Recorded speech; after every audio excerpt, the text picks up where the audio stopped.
Score simplified. So first of all, let's understand the question. The weight of a certain mass-produced item are known over a long period of time to be normally distributed with mean of 8 kg and a standard deviation of 0.02 kg.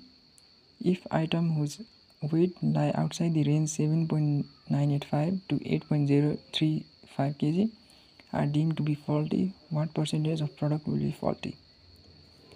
So हामीलाई चाहिँ क्वेसनमा के सोधेको छ भन्दाखेरि चाहिँ हाम्रो mean चाहिँ 8 kg हुन्छ हैन।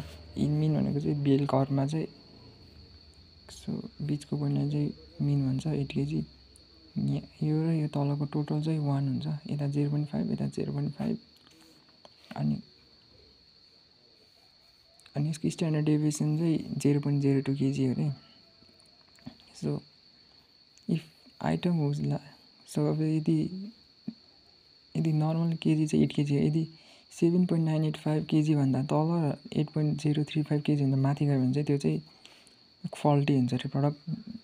फल्टी मतलब बिग्रेको होइन, अब त्यस्तै।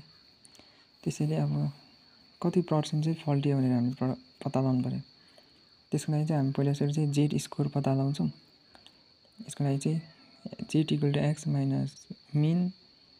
यो एक्स भनेको चाहिँ यो गिभन यो भएको हामीले चाहिँ सेपरेट यहाँ दुईवटा आइटम दिएको छ, त्यसरी सेपरेट निकाल्छौँ। पहिला सुरु चाहिँ 7.985 kg को निकाल्छौँ। यो 7.985 kg माइनस 8 डिभाइड बाई 0.02, यो भने चाहिँ 0.7 आउँछ, 75 आउँछ, जुनलाई चाहिँ हामीले स्ट्यान्डर्ड नर्मल डिस्ट्रिब्युसन टेबल हेऱ्यो भने चाहिँ 0.2734 हुन्छ यसको भ्यालु। अनि 8 को पनि त्यसरी निकाल्छौँ जेड स्कोर, जुन चाहिँ 0.4599 आउँछ। अनि हामीलाई चाहिँ अब प्रोबेबिलिटी आउटसाइड अफ रेन्ज पत्ता लगाउँछ नि त। अब यो दुईटा भने त ठ्याक्कै इनसाइड अफ रेन्ज भयो होइन। सो आउटसाइड अफ रेन्ज पत्ता लगाउनको लागि चाहिँ यो दुईटा एड गर्नुपर्छ। यो इनसाइड लिमिटेसन भन्दा यो लोवर लिमिटेसन र अप्पर लिमिटेसन एड गर्ने। त्यसपछि टोटल भनेको चाहिँ हाम्रो अलवेज 1 हुन्छ, त्यससँग माइनस गऱ्यो भने चाहिँ बाँकी रहेको चाहिँ अब लिमिटेसनभन्दा बाहिर भयो। त्यसैले हामीले चाहिँ यो दुईटा स्कोरलाई एड गऱ्यौँ, यसको भ्यालु चाहिँ 0.7333 आयो। यसलाई चाहिँ हामीले -1सँग माइनस गऱ्यौँ, जुन चाहिँ टोटल हो यो स्ट्यान्डर्ड नर्मल डिस्ट्रिब्युसन टेबलको। त्यसको भ्यालु चाहिँ अब 0.2667 और 26.67%।